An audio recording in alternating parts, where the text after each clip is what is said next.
My sister, Sari, made sure everyone at her wedding knew I was the family failure. While the grand ballroom was a sea of shimmering gold and white orchids, my world had shrunk to a small, wobbly table in the darkest corner right next to the service entrance. Table 19, the forgotten table for miscellaneous relatives and unprestigious friends. Sari spent the entire cocktail hour introducing me as her struggling artist sister, her voice dripping with a pity that felt more like a weapon than a concern. Every pitying look from her friends was a carefully aimed dart at my self-worth that I was just trying to become invisible, praying for the night to end, when a deep, calm voice spoke right beside my ear. Let's give them a real show. If you've ever been humiliated for chasing a dream that others don't understand, hit that like button. Subscribe if you believe that the universe has a funny way of delivering justice.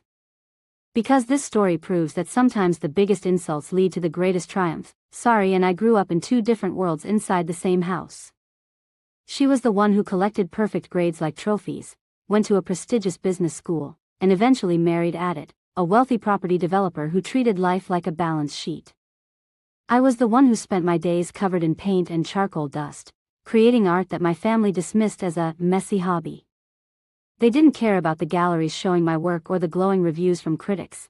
They only saw that I wasn't rich. Sari took a special kind of pleasure in highlighting my perceived failures. At family dinners, she'd ask with a smirk, "Are you still playing with your fabrics, Rithi?" before bragging about her third investment property. On the morning of her wedding, she had called me with a final, stinging warning. "Please try not to look too starving artist today. Adit's family is very distinguished. I don't want them to think my sister is a charity case." To Sari, I wasn't a sister, I was a stain on her curated, perfect image that I was staring into my lukewarm water, trying to blink back tears, when the chair beside me scraped against the floor. I turned, startled, to find a man in a perfectly tailored tuxedo sitting in the spot Sari had intended to leave empty. He was tall, with kind eyes and a quiet confidence that seemed to absorb all the harsh light of the ballroom. "Your sister," he said, his gaze flicking across the room to where Sari was laughing with Adit's family, "spent the entire cocktail hour telling my uncle how she worries about your unconventional career path." He slid into the seat with an easy grace. "I'm guessing you didn't ask her to be your publicist." I was too stunned to argue. For the first time all night, the knot of anger in my stomach loosened, replaced by a flicker of genuine hope. He extended a hand, a wicked but gentle smile playing on his lips. "I'm Bastian. And you must be Rithi, the brilliant artist who apparently needs rescuing." The room fell silent as Sari took the microphone for her special toast. She looked radiant, but her eyes were cold as they locked onto mine. "I also want to make a toast to my sister, Rithi," she announced, her voice dripping with mock sweetness. "I'm so happy she found someone to bring tonight. We were all getting so worried she'd given up and would just be alone with her paintings." A wave of awkward, polite laughter rippled through the ballroom. I felt the heat of humiliation creep up my neck, wanting the floor to swallow me whole, but suddenly, Bastian stood up. He walked calmly to the stage, taking the microphone from Sari's hand with an effortless authority. "Thank you, Sari," he said, his voice commanding the room. "It's a true honor to be here with Rithi, a woman whose dedication to her passion is finally getting the international recognition it deserves. In fact, my family's foundation is finalizing the details to sponsor her upcoming solo exhibition at the National Gallery Singapore." You could have heard a pin drop.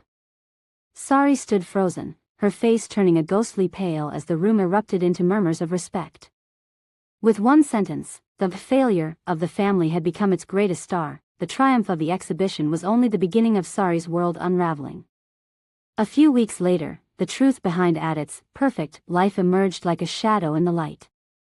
He hadn't just been a businessman, he was the architect of a massive money laundering scheme, using his property deals to hide billions in dirty cash. When he tried to blackmail me into using my new art gallery to clean his money, Bastian and I were ready. We recorded every threat, every confession of his fraud. As the authorities led Adit away in handcuffs, Sari was left standing in the ruins of a life built on deceit. The sister who once called me a charity case was now the one losing everything. Months later, she arrived at my studio, her pride replaced by a hollow, humbled silence. "I was jealous of you," she whispered, through tears of genuine regret. You had a passion. I just had things.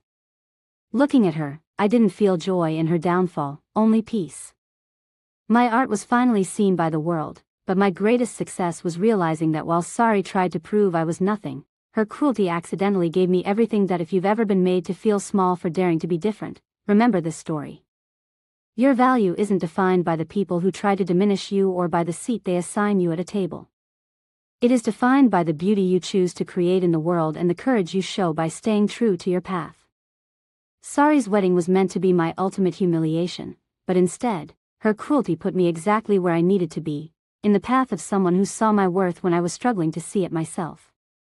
Sometimes, the universe's best revenge isn't a loud explosion, it's simply letting people's own actions lead them to their downfall while you rise. That if this story resonated with you, hit that like button and subscribe to Justice Valley for more incredible stories of karma and unexpected happy endings.